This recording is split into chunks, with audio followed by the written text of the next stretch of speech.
Hello mga kabibig! Welcome back sa ating bagong YouTube channel. Ito ang pinakamaingay ng YouTuber sa balat ng YouTube. Ako si Kabibig, maglabag-labag na tao with evidence. So ito na, totoong away na to. Nag-awayan na sila.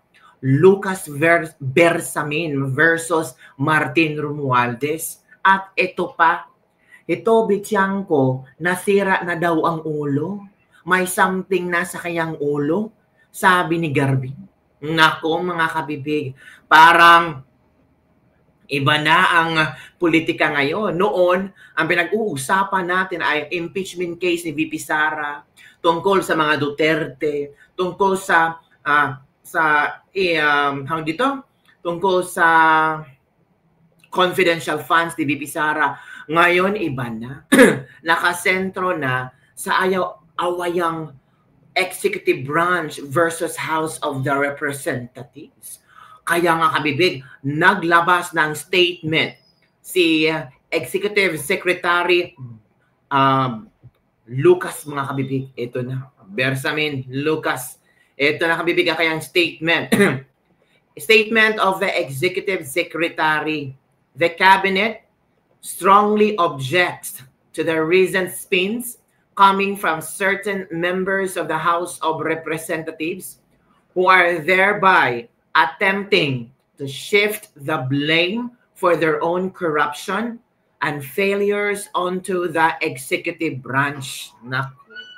The members of the cabinet will not tolerate any attack on the integrity and reputation of the executive branch and any effort to hold the budget process hostage by political theatrics. Naku po, paano na yan? Parang iba na ang mga binabato ni Lucas Bersamin ngayon na.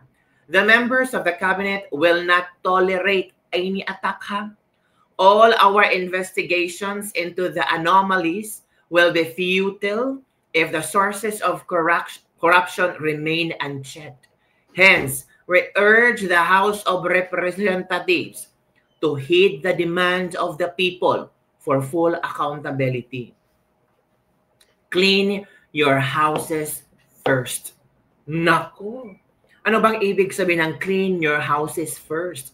It means, totoo, may korupsyon sa representatives.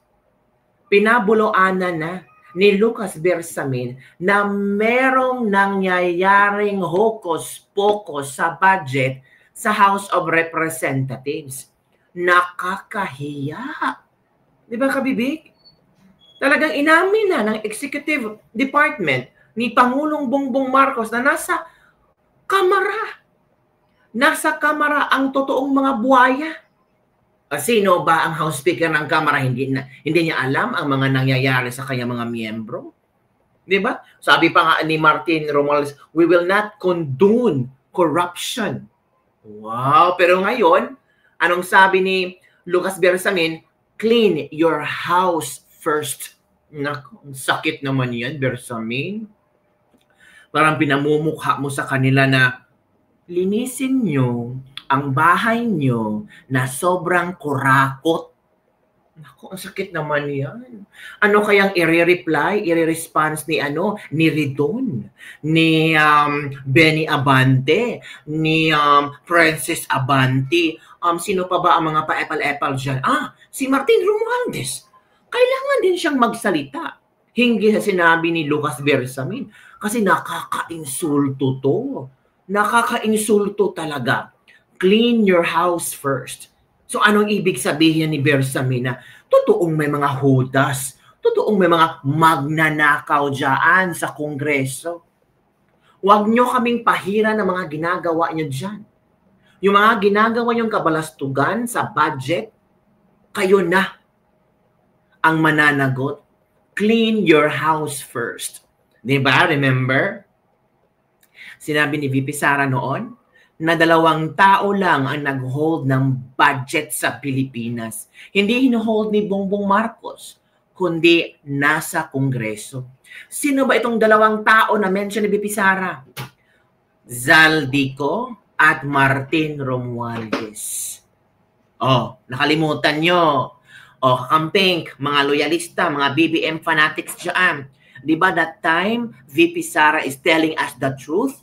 Pero anong ginawa nyo? Binash, sinabihan yung gawa-gawa na istorya, ambisyosa, ano pa, Merigis Piatos, unahin mo yung confidential funds mo, nakakahiya kang vice-presidente ka.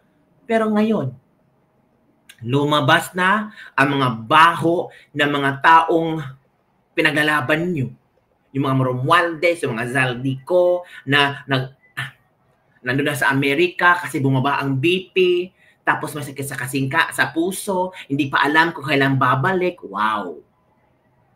O anong reaction mga kakampi? Quiet lang, no reaction. Pag si BP Sara aalis sa bansa, grabe ang pagmumuran nyo kay BP Sara. Kung ano-ano mga sinasabi nyo. Tapos sabi nyo, si Digo mapagmura. Kayo din pala mapagmura sa comment section. Nakakahiya, di ba mga kabibig? Nakakahiya talaga, di ba? So ngayon kabibig, ito din ang awayan na Toby Tiangco at itong ako Bicol Party List na si Alfredo Garbin. Siya na ang sumagot for Zaldico. At sinabi dito na si Toby Tiangco daw ay tawag dito, merong records na hindi maganda. May insertions daw si Toby Tiangco na 529 million. Hala. At under ito sa St. Timothy at SYMS Trading. At ito pa ang sabi ni Alfredo Garbin. Nasira na daw ang ulo ni Toby Tiangco kasi hindi makuha-kuha niya ang posisyon ni House Speaker Martin Romualdez. Kahit anong posisyon niya sa Kongreso, hindi mapagbigyan at walang bumoto kay Toby Tiangco. Kaya ang ginawa ng Toby Tiangco ay kanyang siniraan ang mga galamay ni House Speaker Martin Romualdez at si Speaker Martin Romualdez at Zaldico. O, ito kabibig ha. Ito yung sinabi ni Garbin. Pakinggan natin si Garbin. Kung totoo ba ito, maniniwala kayo kay Garbin? Kayo, bahala kayo. Basta tingnan natin kung ano ang mga nangyayari pa dito mga kabibig. Let's kasi yung binabato sa atin o sa Ako Bicol, specifically kay Kong Saldi, but since I'm one of the Ako Bicol representative and so ganun na rin yung pagkaka-involved, we need to respond to it. Yung kasing inaakusa were those budgets included in the General Appropriation Act whom he already confirmed na hindi naman na-release, meaning not part of any anomalous DPWH projects or not subject of the investigation right now. So kaya nga he was ruled out by the committee na hindi natin pwede pag-usapan yan because that was the subject of the controversy. But speaking of insertions, siya meron siyang insertion na sobra sa kalahating bilyon and out of the 530 plus 529 million na insertion niya on 2025, 65 to 70% nito ay flood control. Okay? Sa Nabotas. And ako ay kumbaga namamangha kung bakit doon sa pagdinig ng TRICOM, nandun na yung dalawang contractor na awarded sa kanyang distrito. And these two contractors were, and being investigated right now because of ghost projects. I'm referring to St. Timothy and Sims Trading Construction. So, hindi niya ito ikakaila, hindi niya ito may-deny dahil mismo nga yung Department of Public Works, sinulatan pa siya, si Toby Tiangco, para ma-assist yung project implementation ng St. Timothy. So sa tingin ko, when you speak of transparency and accountability, including the insertions of 2025, dapat imbestigahan niya muna yung sarili niya, yung bakod niya, bago lumipat doon sa iba na, as he said, hindi naman na-release. But this one, were all downloaded to his districts, were released, and now involved 2 contractors implementing in his congressional district and involved in the Ghost Project investigations. So yun kabibig ang statement at pagbulgar ni Representative Alfredo Garbin Jr. ako Bicol Party List tungkol kay Toby Tiangco na meron daw insertions dito si Toby Tiangco sa budget. Magkano ba yung sinabi niya? 500, ilan ba yun? 529 million na insertions din. Naku, mga kabibig. Naghugasan na sila sa kanilang mga sarili. Nako. Parehas lang kayo, clean your house, huwag magturuan. Correct, patagal na, alam yan, but people in it were eaten by the system. It takes nature's worth to expose it. Sana the good politicians will support and sustain what nature has started. Diba? Wala, gusto ko na to, para mag-aawayan na sina Tamba at BBM. O include nyo ang Senado. Sabi ng iba ha. Hala, nagpingpong na mga tiwali at magnanakaw. Sabi ng mga lahat kayo nasa gobyerno, linisin nyo mga bakuran nyo. Lahat ng sangay at buong hanay. Naku, scripted yan. Both executive and legislative. Puno na ang bulsa. Kaya ngayon ay nagbabangayan na.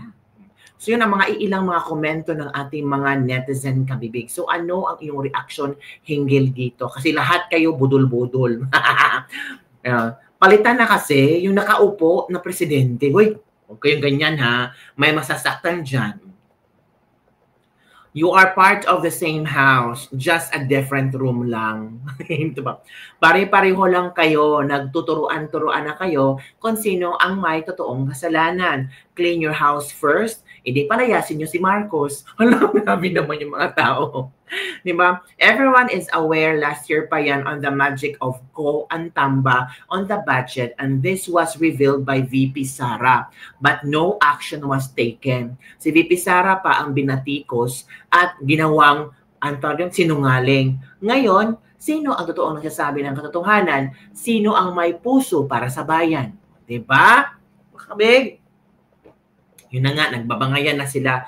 So yun ang kabibig ang ating Linis Libak-Libak for today. Ano sa palagay nyo? Totoo kayang nagbabangayan sila o nagdrama-drama lang para lang masabi na the executive branch is doing their best para malaman kung ano at sino ang dapat panagutin nitong anomalya sa flood control project. But for me, maganda yung move ha. Maganda yung ginawa ng executive branch. Talagang nilatigo nila ang House of Representatives. Nilatigo ni Tamba. Si Tamba. Ito lang kabibig. Don't forget to like, subscribe, and share this video para sa mga latest trending news na ating pag-usap-usapan. Bye everyone! See you next time!